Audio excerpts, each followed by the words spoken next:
Have you ever wondered what secrets can hide in a single photograph? Secrets that some people would kill to keep buried. On a cold November morning in 2024, Dr. Emily Carter, a historian at the National Archives in Washington, D.C., stumbled upon a small rusted metal box long forgotten and marked with a warning that seemed to whisper through time, "Do not open." Inside, she found a glass plate photograph and a leather-bound journal. Relics from a century and a half ago, taken in the dusty, lawless towns of the New Mexico territory. At first glance, the photo seemed ordinary men in a saloon, laughing, drinking, playing cards. Yet upon closer inspection, something in their eyes and in the shadows hinted at a story far darker than anyone could have imagined. The journal belonged to a young female photographer, Catherine Wells, whose words spoke of courage, fear, and crimes that powerful men wanted erased forever. What Emily discovered would unearth decades of secrets, cover-ups, and vanished lives, and reveal the haunting truth about one young woman whose story had been silenced for over a century. Have you ever wondered what secrets can hide in a single photograph? Secrets that some people would kill to keep buried. On a cold November morning in 2024, Dr. Emily Carter, a historian at the National Archives in Washington, D.C., stumbled upon a small rusted metal box long forgotten and marked with a warning that seemed to whisper through time, "Do not open." Inside, she found a glass plate photograph and a leather-bound journal relics from a century and a half ago, taken in the dusty, lawless towns of the New Mexico territory. At first glance, the photo seemed ordinary men in a saloon, laughing, drinking, playing cards. Yet upon closer inspection, something in their eyes and in the shadows hinted at a story far darker than anyone could have imagined. The journal belonged to a young female photographer, Catherine Wells, whose words spoke of courage, fear, and crimes that powerful men wanted erased forever. What Emily discovered would unearth decades of secrets, cover-ups, and vanished lives, and reveal the haunting truth about one young woman whose story had been silenced for over a century. The young woman's face turned toward the camera was frozen in a moment of pure terror. Even across the span of more than a century, Emily could feel it. The raw, primal fear in those dark, wide eyes. Her mouth was open as if she had screamed, yet the photograph offered only silence. Her right hand stretched toward the photographer's fingers, grasping desperately for help that would never come. Dark stains marred her dress, and a trail of blood streaked the worn wooden floor, whispering a story of violence, of struggle, of lives torn apart in shadowed corners of history. Emily's fingers hovered over the image, hesitant to look closer, yet unable to turn away. The woman seemed young, perhaps in her early 20s. Her long dark hair, framing features that hinted at Native American heritage. For the following week, Emily became consumed by Catherine Wells, the woman behind the camera. Every database, every ledger, every scrap of official record at the National Archives became a labyrinth she navigated tirelessly. But what she discovered, or rather what she could not discover, was deeply disturbing. It was as if Catherine Wells had been scrubbed from history. Almost no census records listed her. No death certificate could be found. Newspapers mentioned her only briefly in the context of photographic services in Silver City between 1888 and early 1889. Someone somewhere had erased her existence, silenced her legacy, as though her truth had been too dangerous to survive. Emily returned again to the journal, tracing the elegant, trembling script of Catherine's hand. Catherine had written of her journey to become one of the few female photographers in the New Mexico territory. She had learned from her father, a traveling photographer who had died in a tragic stagecoach accident in 1885. Rather than selling his equipment, Catherine had taken over his business, defying every expectation of a woman in that era. Her journal was candid and unflinching. Men refused to be photographed by her, claiming she could not grasp the technical craft. Saloon owners barred her from doors, declaring respectable women had no business in such establishments. Minors made crude propositions, assuming her solitary work implied other availability. Yet she persisted. She had a gift for capturing the truth, glimpsing the life beneath the facades carefully constructed by society. Her photographs revealed the real West, far from the romanticized versions later immortalized in dime novels and postcards. By 1889, Catherine had established herself in Silver City, a booming mining town where fortunes rose and fell overnight. But the tone of her journal darkened. Women began to disappear quietly, without investigation. Young Native American and Mexican women, servants or saloon workers invisible to those who held power. Catherine's inquiries were met with warnings. Mind your own business. Threats came in the dead of night, slipped under her door. Yet she pressed on, driven by the same determination that had made her a remarkable photographer. One entry dated February 10, 1889, was particularly haunting. Another girl has vanished without a trace. Rosa, who worked at the Silver Star serving drinks and entertaining minors. The sheriff says she probably ran off with a cowboy or went back to Mexico. But I saw her face the day before. She was terrified, glancing over her shoulder constantly. No one will investigate. No one cares about girls like Rosa.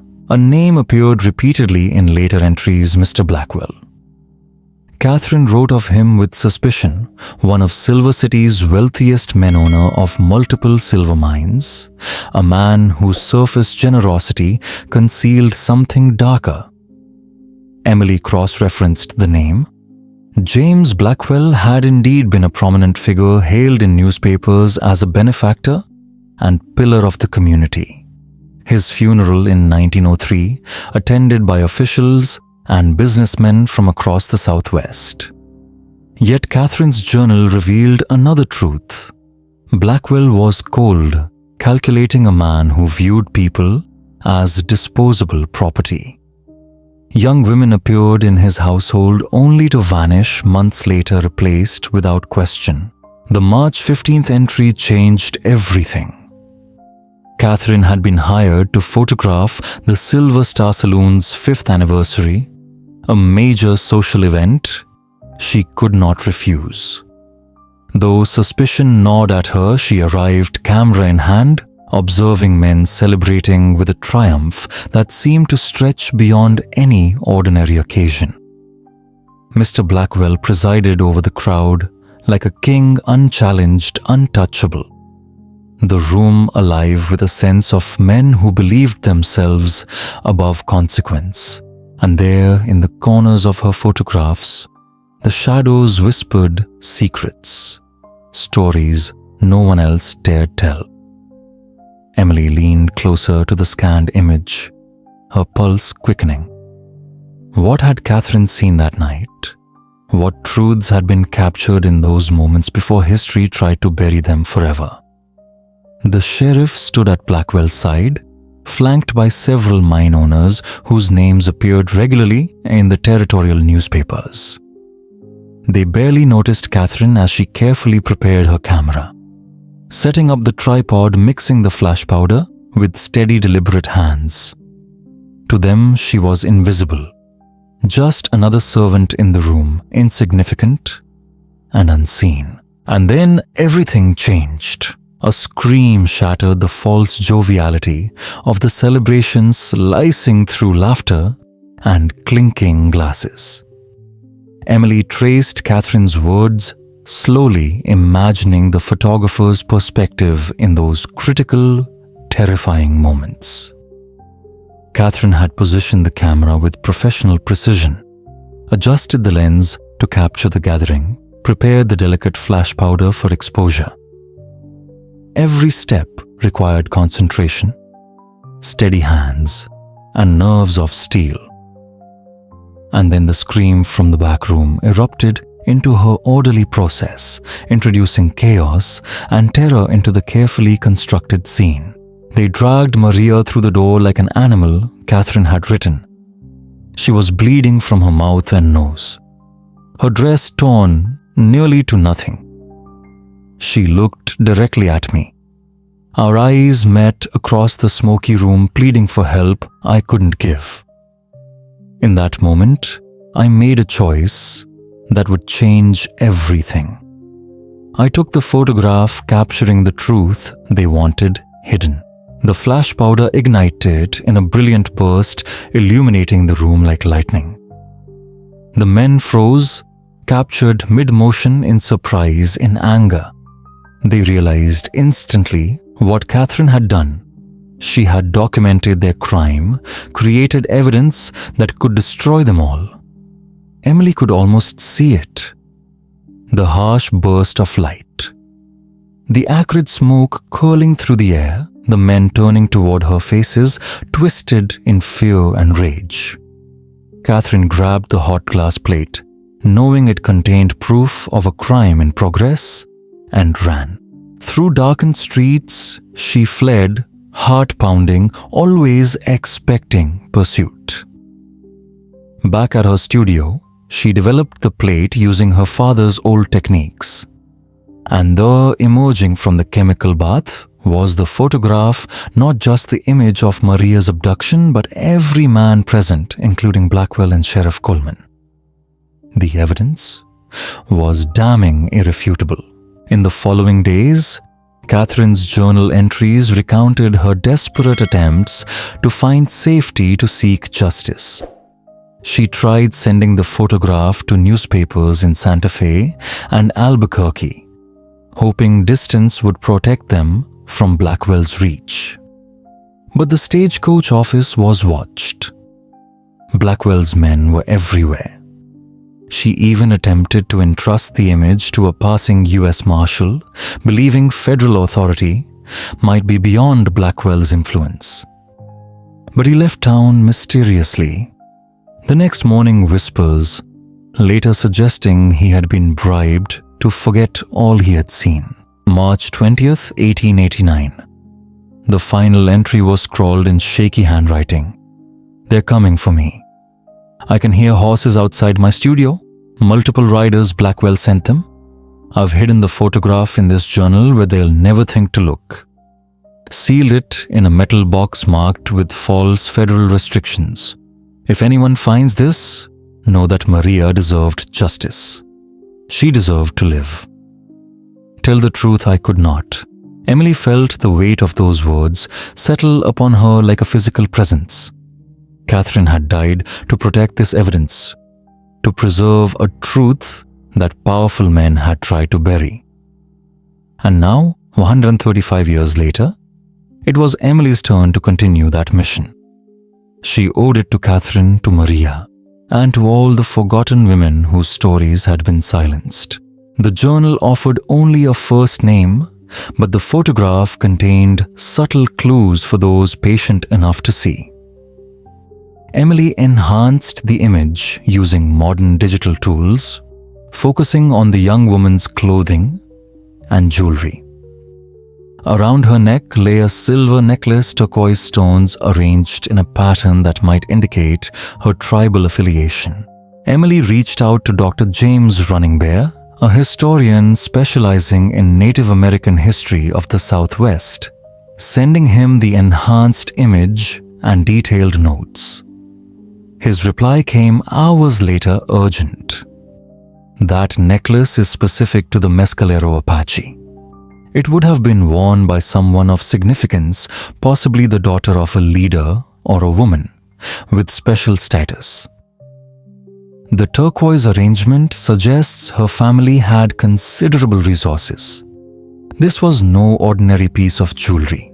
Emily turned her attention to territorial records from 1889, searching for missing Native American women in Silver City and the surrounding areas. What she discovered was both heartbreaking and infuriating.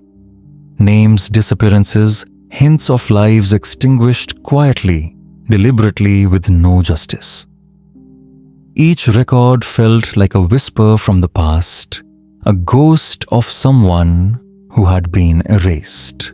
And yet, through Catherine's eyes, through her camera and her journal, these women had left a trace, a faint, trembling line connecting past and present, waiting for someone to follow it. Emily knew she was that someone. There were none. Not a single official report acknowledged the women who had vanished. Despite Catherine Wells' meticulous journal, chronicling disappearances over months, the authorities had done nothing. No missing persons reports were filed. No investigations followed. No acknowledgement that these women had ever existed, that their lives had mattered.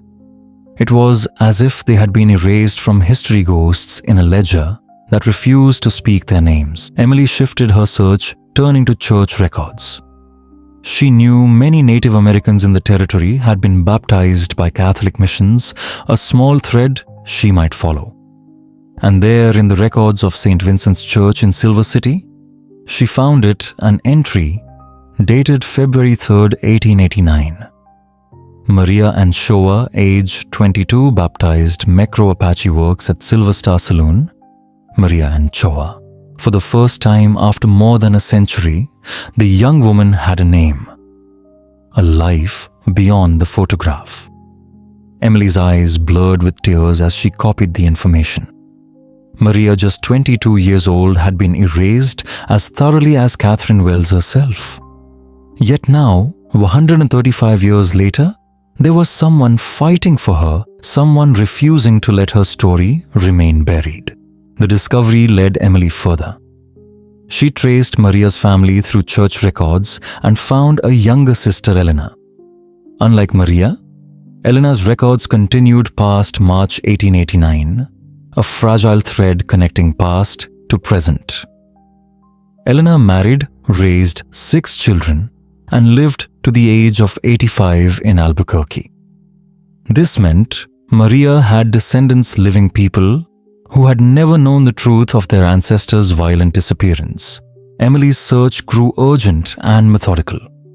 She followed the family line through marriage records, birth certificates, census data. Finally, she arrived at a single name in the present: Thomas Nishoba, age 47, living in Albuquerque. Crafting her message took hours, her fingers hovering over the keyboard. How do you tell someone that their ancestor had been murdered, that a government had deliberately hidden the crime for more than a century? At last, she sent a simple, careful message introducing herself as a historian at the National Archives who had discovered information about his ancestor Maria Nishoba. Within 2 hours, a reply arrived raw with emotion. My great-great-grandmother Elena used to tell stories about her sister Maria, who disappeared when Elena was just a teenager. Our family always believed she was murdered, but there was never any proof. No one would investigate. Please, I need to know what you found. Emily then requested access to federal territorial records from 1889 documents relating to Silver City law enforcement and governance.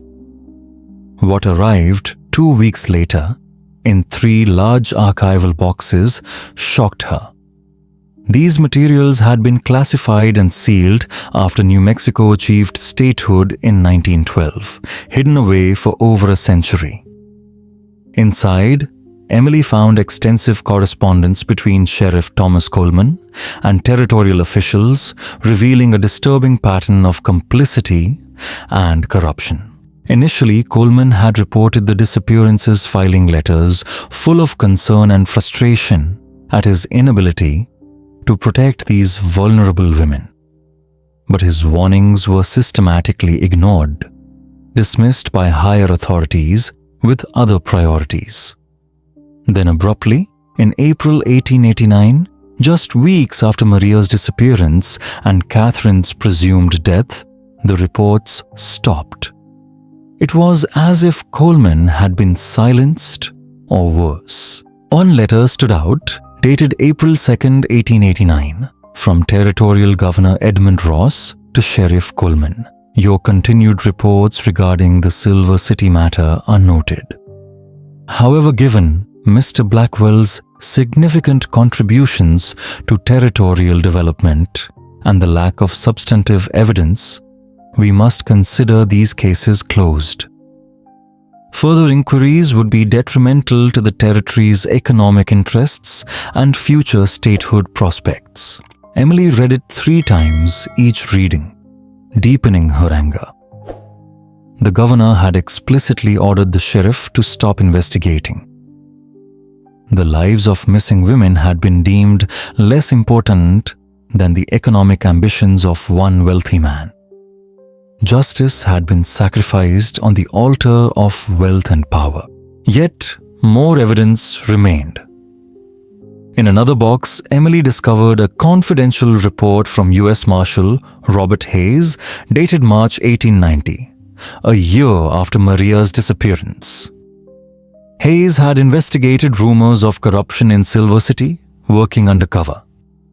His report meticulously detailed the missing women Blackwell's involvement, the sheriff's initial attempts and subsequent silence, and the active cover-up by territorial authorities. And for the first time in official records, Catherine Wells was acknowledged. The photographer who had tried to expose the truth had vanished. Her studio emptied, her equipment sold, and all records of her business destroyed. Catherine Wells, who had risked everything to capture evidence of crime, had been erased just as completely as her subjects. Emily sat back, the weight of the past pressing on her. The story of Maria, of Catherine, of all the women who had disappeared was finally coming into focus. And for the first time in over a century, someone was listening. The report concluded with a damning assessment that should have sparked immediate federal action. At least 17 young women, mostly of Native American and Mexican descent, had vanished from Silver City between 1887 and 1889. Evidence suggested they were held against their will on properties owned by James Blackwell, possibly trafficked elsewhere. Yet territorial officials had actively suppressed investigation, prioritizing economic interests over human lives. The report recommended federal intervention prosecution, but nothing had been done. A final letter explained why a note from the U.S. Attorney General, dated April 1890, declared that prosecution would not proceed, citing insufficient evidence and political complications. The cover-up had reached the highest levels, with federal officials choosing to shield powerful men rather than protect vulnerable women. Emily leaned back, stunned. Catherine's photograph had been seized, buried, not by local authorities protecting their own, but by the very government meant to uphold justice. Politics and ambition had triumphed over human life. Emily knew the next step would be delicate. She needed to find Maria's descendants to tell them that their ancestor had been murdered and that the crime had been covered up for 135 years. Through genealogical research, she traced Maria's sister Elena's lineage across 4 generations. Elena had 3 children, and the family line continued through her daughter Rosa. Following birth records, marriage certificates, and obituaries, Emily finally arrived at a name in the present. Thomas Nishoba, age 47, living in Albuquerque. Crafting her email took hours. How do you explain to someone that their ancestor had been murdered and that the truth had been deliberately hidden for more than a century? She finally sent a simple message introducing herself as a historian at the National Archives, explaining she had discovered information about his ancestor, Maria Nishoba. Within 2 hours, Thomas replied his words a mixture of hope and pain. My great-great-grandmother Elena used to tell stories about her sister Maria, who disappeared when Elena was just a teenager. Our family always believed she was murdered, but there was never any proof. No one would investigate because Maria was Apache and worked in a saloon. Please, I need to know what you found. They arranged to meet in a quiet coffee shop in Albuquerque. Emily brought copies of everything: the photograph, Catherine's journal, the federal documents, Marshall Hayes' report. When Thomas arrived with his teenage daughter Sophie, the weight of generations hung between them. This was no longer just history. It was family pain passed down a wound never acknowledged. Thomas held the photograph for a long time, trembling eyes fixed on Maria's terrified face. Sophie clutched his arm, tears streaking down her young face. "That's her," he whispered.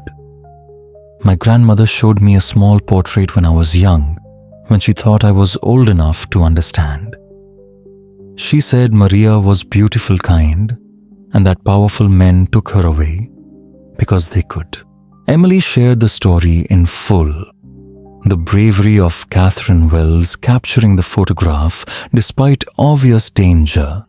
The systemic cover-up stretching from local authorities to territorial and federal officials. The way Maria's murder had been erased to protect wealth and political power. Thomas listened, grief giving way to anger, then to determination. "Our family always knew the truth," he said quietly. "But we had no proof. No way to make anyone listen. For generations we carried this pain. Now you tell me there was evidence all along hidden by the government that should have protected her." Emily nodded, feeling the weight of her responsibility. "I'm so sorry for what happened and how long the truth was hidden. But now, we can tell her story. We can give Maria the justice she deserves, even if it comes 135 years too late." Sophie spoke for the first time, voice strong despite her tears. "What happened to the photographer, to Catherine? She tried to help Maria to document what happened. She deserves justice too." Emily showed them the final journal entry, Catherine's last words about hearing horses outside her studio. "I'm still searching for what happened to her," Emily admitted. "But I won't stop until I know the truth about Catherine's fate too." Finding Catherine Wells became Emily's consuming obsession. If Catherine had fled, there would be records somewhere of a new life under another name. If she had been killed, evidence might be hidden in forgotten archives. Emily expanded her search across neighboring towns and territories in the Southwest. Yet, official records yielded nothing. Suspicious, but not surprising. Then Emily tried another approach: personal correspondence. Letters and diaries of ordinary people, those who might have encountered Catherine during her flight. In the Colorado Historical Society archives, she found a letter dated June 1889, written by a woman named Margaret who ran a boarding house in Denver. "A strange woman arrived at my boarding house last month," Margaret wrote to her sister in Boston. She was traveling alone, unusual for a respectable woman, but terrified of something or someone. She called herself Catherine, though I suspect that wasn't her real name. She paid 2 weeks in advance with good silver coins, but left after only 3 days, saying she had to keep moving. Emily's pulse quickened. She searched Margaret's collection for more letters, finding several from the summer of 1889. In a July entry, one sentence made her blood run cold. I read in the newspaper that a woman's body was found by the railroad tracks outside Denver. Margaret continued. The description matched the frightened photographer who stayed here briefly, and for the first time, Emily felt the icy weight of realization settle over her. Catherine Wells may never have escaped. But a trace remained, a faint echo of a brave woman who had dared to expose the truth. The authorities claimed it was an accident, that Catherine had fallen from a moving train while trying to travel without paying her fare. But Emily remembered her fear, the way she had flinched at every sound. She could not believe it had been an accident. She immediately requested Denver police records from July 1889. Weeks passed through bureaucratic delays until finally a file arrived.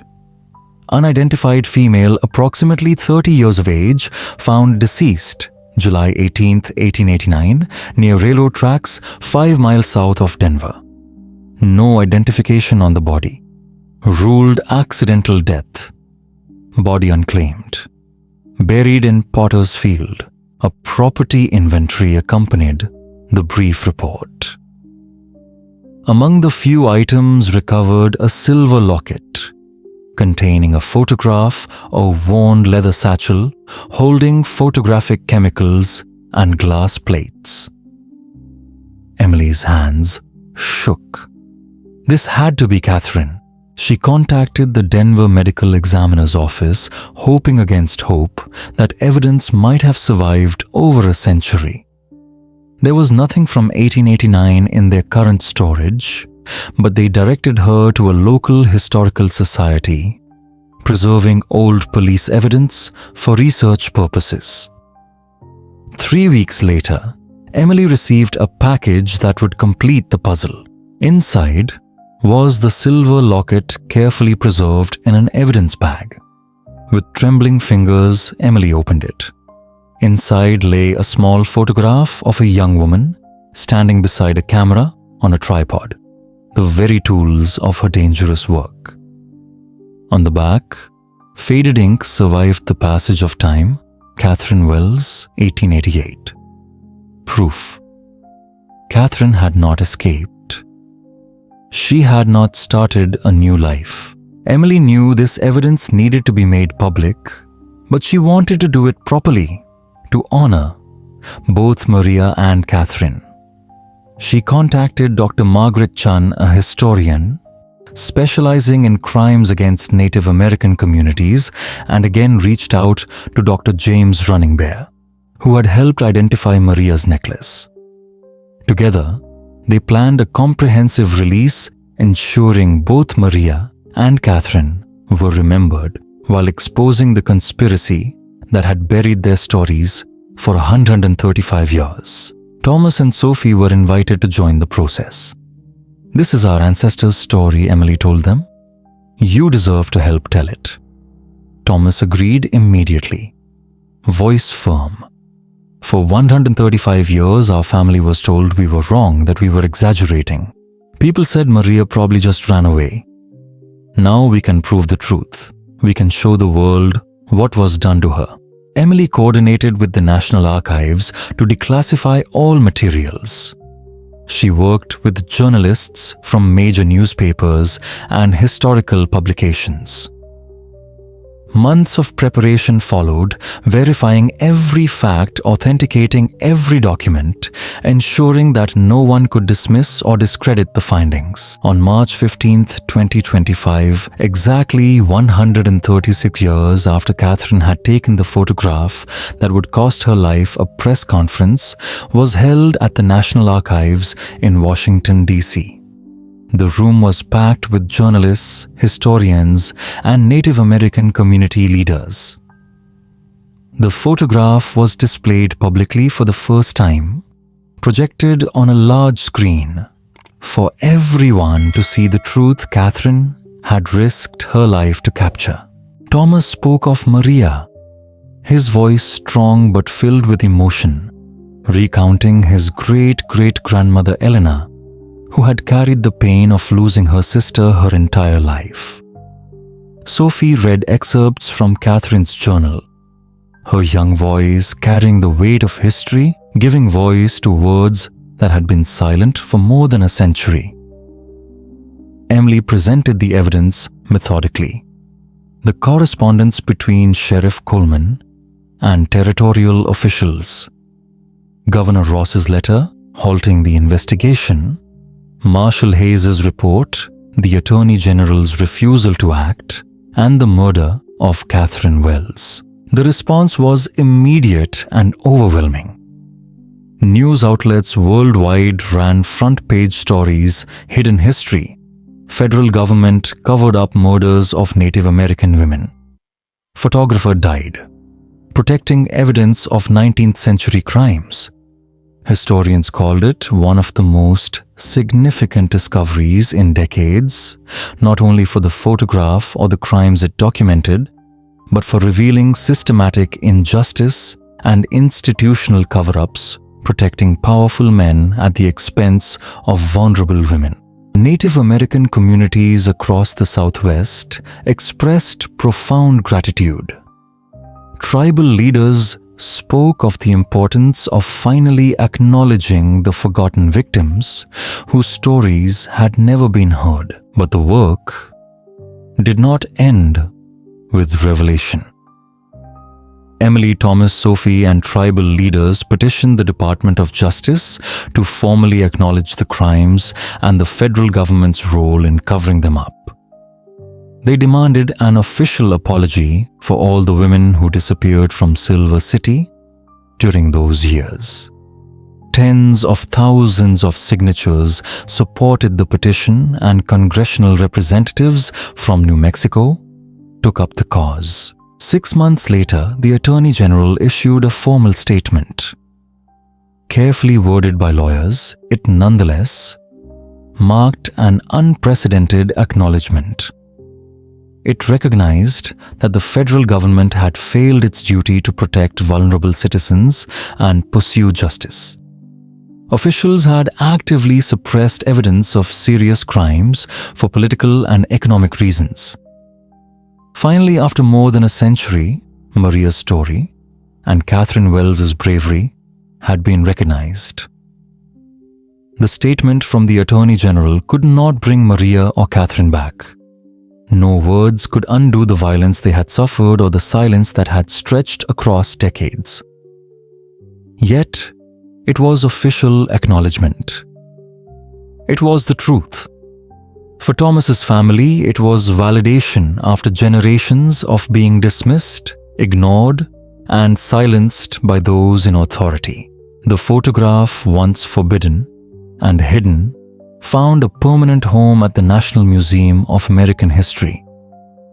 Visitors could now see with their own eyes the story of Maria, the courage of Catherine, and the conspiracy that had tried so hard to erase them. The exhibit became one of the museum's most visited, a quiet reminder that even forgotten truths demand recognition. A year after the discovery, Emily stood in a cemetery in Albuquerque beside Thomas, Sophie, and dozens of family members. They had raised funds to create a proper memorial for Maria, even though her body had never been found. The headstone read, Maria Nishoba, 1867-1889. beloved daughter, sister, and member of the Mescalero Apache people. Her truth was silenced but never forgotten. Justice delayed is justice denied, but truth endures forever. Beside it, a second stone honored the woman who had tried to save her. Catherine Wells, 1859-1889. Photographer and truth-teller. She risked everything to document injustice. Her courage echoes across time and reminds us that some truths cannot be buried. Sophie, now 16, spoke at the ceremony with remarkable poise. Her voice carried the weight of generations. For generations, my family carried the pain of not being believed. We knew what happened to Maria but had no proof. People dismissed our stories as exaggerations. Catherine gave us that proof. She died protecting that evidence. Today, we honor them both.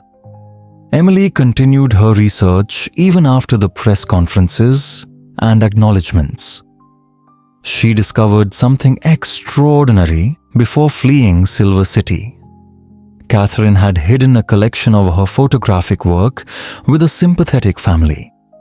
For over a century, these images, portraits of Native American and Mexican families, ordinary life in the New Mexico Territory, lay preserved in a trunk, quietly telling the stories of people rarely photographed. The photographs, together with the famous image of Maria, were published in a comprehensive book co-authored by Emily Dr. Running Bear and Thomas.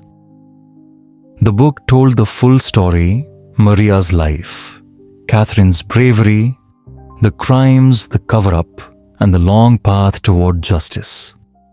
It became required reading in history courses across the country, a case study in how power, privilege, and prejudice could shape the historical record. Yet, the most profound legacy was simpler and more personal. Families inspired by Emily's work began to come forward with their own hidden histories, stories of ancestors erased, dismissed, or forgotten. Historians across the country re-examined cases of missing women from the Old West. Some cases that had long been dismissed as runaways were re-evaluated, bringing new attention to violence, injustice, and cover-ups that had gone unchecked for generations. Emily often returned to the small metal box that had started it all. She remembered Catherine's final words: "Tell the truth, I couldn't tell." Those words had waited in darkness for 135 years, but silence could not last forever.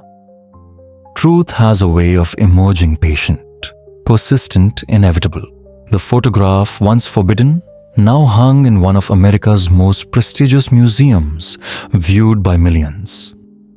Maria was remembered not as a faceless victim, but as a real person, with family and community. Catherine was honored as a brave witness who sacrificed everything for the truth. Their story reminded the world that some voices, no matter how long, suppressed demand to be heard. It showed that the arc of the moral universe may bend toward justice, but only when people like Emily, Thomas, and Sophie are willing to do the hard work. The photograph stood as a testament to courage, to justice, delayed but not denied, and to two women who refused to let injustice remain hidden, even at the cost of everything. Visitors would stand before it, studying the faces of the men who had thought themselves untouchable, and the terrified eyes of Maria reaching desperately toward the camera. And they would remember, truth matters. Justice matters. Every life matters regardless of power or privilege. The work of justice is never finished. Every generation must choose to confront uncomfortable truths or to let them remain buried. Maria and Catherine made their choice 135 years ago. Emily made hers. The question remained, What choice would each new visitor make?